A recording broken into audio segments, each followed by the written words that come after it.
Hai adik-adik hebat, yuk kita baca buku bersama Kak Pipit. Pohon pintar penyimpan air. Gerbang hutan hidro. Bimo dan Lala berdiri di depan sebuah gerbang tanaman raksasa yang bercahaya biru redup. Udara di sekitar terasa sangat sejuk dan segar.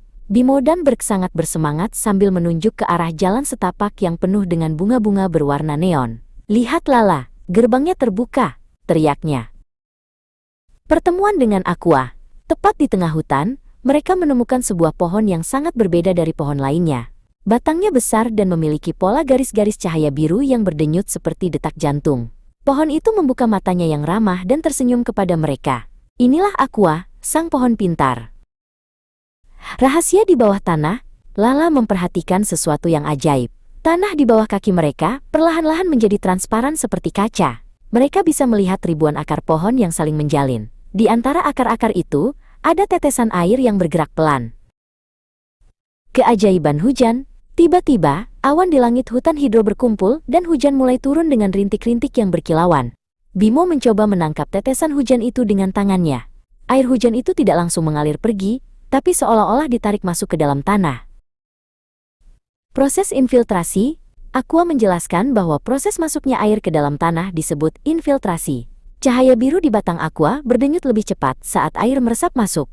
Air itu mengalir di antara celah-celah tanah dan ditangkap oleh rambut-rambut akar yang halus. Akar sang penyimpan.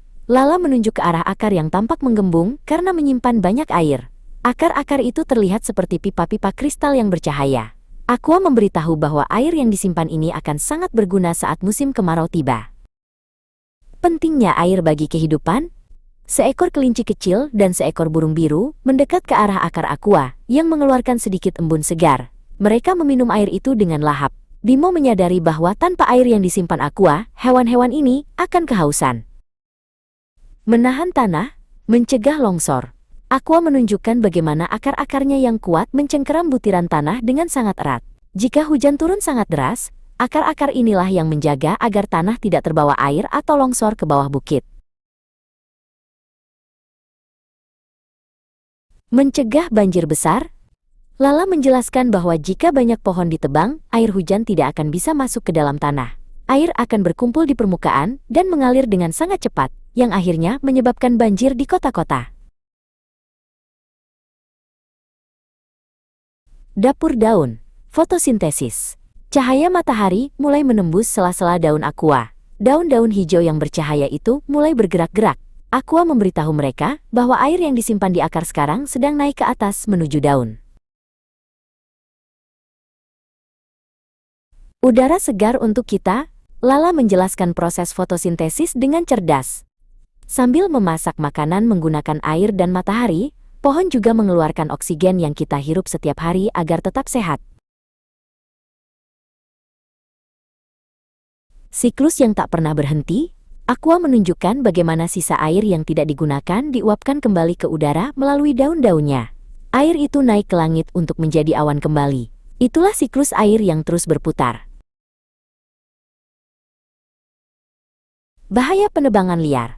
Tiba-tiba, pemandangan di satu sisi hutan berubah menjadi sedikit gelap dan gersang.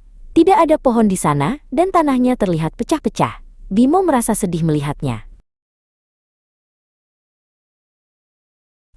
Ancaman kekeringan. Lala menjelaskan bahwa tanpa penyimpanan air di dalam tanah, sungai-sungai akan mengering saat musim kemarau. Sumur-sumur di rumah warga juga tidak akan ada airnya jika hutan rusak. Tugas kita, menanam kembali. Aqua memberikan sebuah bibit kecil yang bercahaya di tangan Bimo. Bibit itu adalah harapan baru. Aqua meminta Bimo dan Lala untuk mulai menanam pohon dimanapun mereka bisa. Cara menghemat air di rumah. Lala teringat sesuatu. Selain menanam pohon, kita juga harus bijak menggunakan air di rumah. Dia memberikan tips kepada Bimo tentang cara menghemat air setiap hari. Mandi secukupnya. Bimo tertawa, teringat hobinya bermain air saat mandi. Dia menyadari bahwa air yang dia buang-buang sebenarnya sangat berharga bagi bumi. Memanfaatkan air hujan. Aqua memberikan ide cemerlang lainnya. kita bisa menampung air hujan di ember atau bak besar untuk menyiram tanaman, sehingga tidak perlu menggunakan air bersih dari keran. Menjaga kebersihan sumber air. Bimo melihat ada plastik kecil yang tersangkut di akar aqua. Dia segera mengambilnya dan memasukkannya ke dalam saku. Sampah bisa mencemari air yang disimpan di dalam tanah. Pesan untuk teman-teman, Lala menoleh ke arah penonton dengan senyum yang manis. Dia ingin semua anak di dunia tahu bahwa mereka semua adalah penjaga air, sama seperti dirinya dan Bimo. Kekuatan kerjasama. Aqua menjelaskan bahwa jika semua orang bekerja sama menanam pohon dan menghemat air, maka bencana seperti banjir dan kekeringan bisa dihindari. Hutan akan tetap hijau dan udara akan tetap segar. Perjalanan pulang. Petualangan di hutan hidro hampir berakhir. Gerbang cahaya mulai muncul kembali di kejauhan. Bimo dan Lala merasa belajar banyak hal baru tentang siklus air dan pentingnya pohon. Bibit harapan. Sampai di depan rumahnya, Bimo segera mencari tempat yang bagus untuk menanam bibit dari aqua. Dia memilih tempat yang terkena banyak sinar matahari. Keajaiban yang terus berlanjut.